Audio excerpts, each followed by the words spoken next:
The Aventon Aventure M is built for rugged and extreme, and we've brought it someplace pretty extreme. It's taking me places I wouldn't be able to go on another bike. It's pretty cool.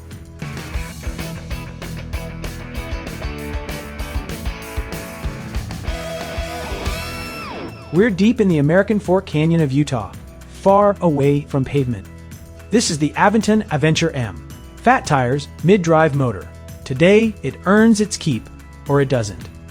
Nearby and up that mountain is what's left of Forest City, a mining town that lived and died in under a decade. Before we get into what's up that hill, and with Beatrix comfortable back at base camp, I'd like to introduce the Aventure M e-bike from Aventon. This bike is not what I expected. I've been wanting an electric bike that can take me to these more rugged locations, and on a mining road grade at altitude like this one, the power that runs through the actual drivetrain is super handy.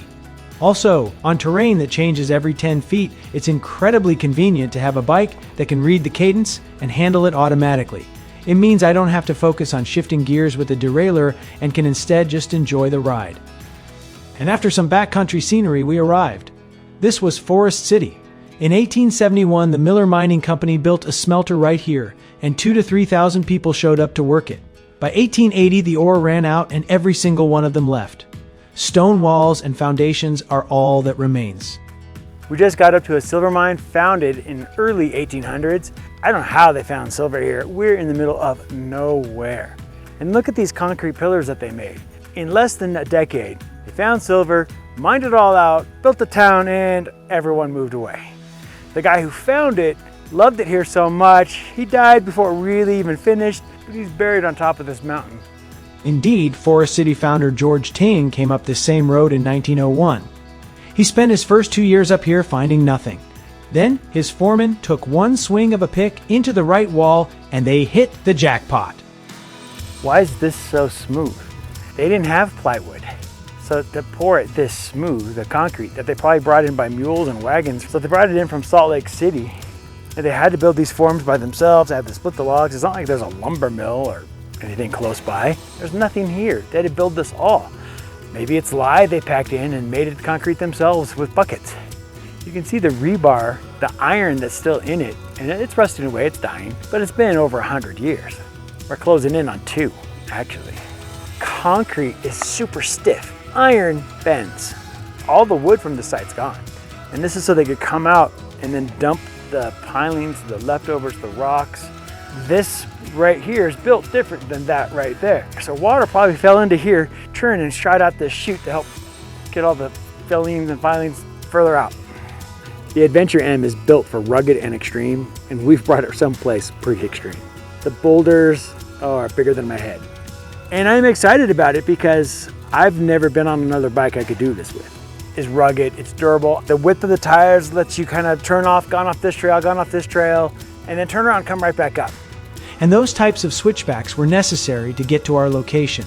Still active until 1906 when a catastrophic avalanche did irreparable damage and took the life of the founder. I think right here is the mine shaft where they dug down to where they found silver.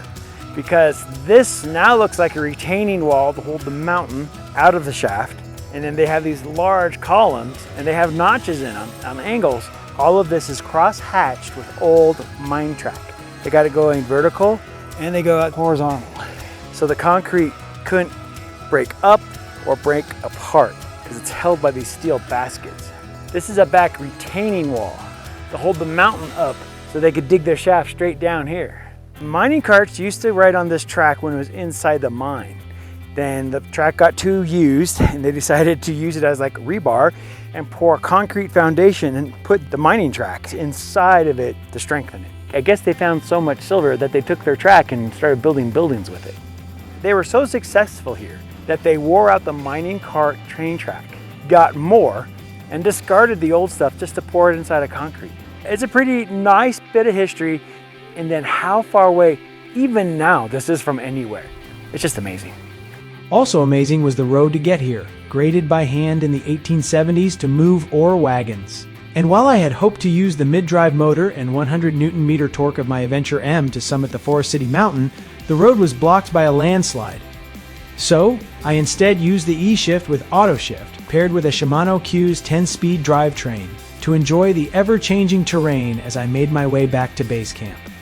Treacherous conditions made the call for us, but that's fine. The Mary Ellen Gulch OHV trail borders the same mining district during the same era with the same stories. Let's go check it out.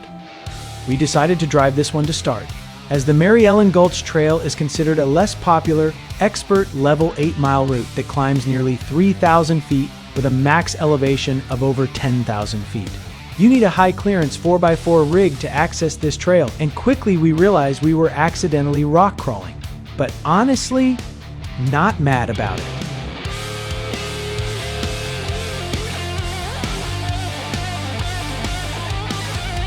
Now, our truck is heavily modified, so I wouldn't recommend this with a stock rig. And really, had I known we'd be rock crawling today, I might have opted for a different vehicle.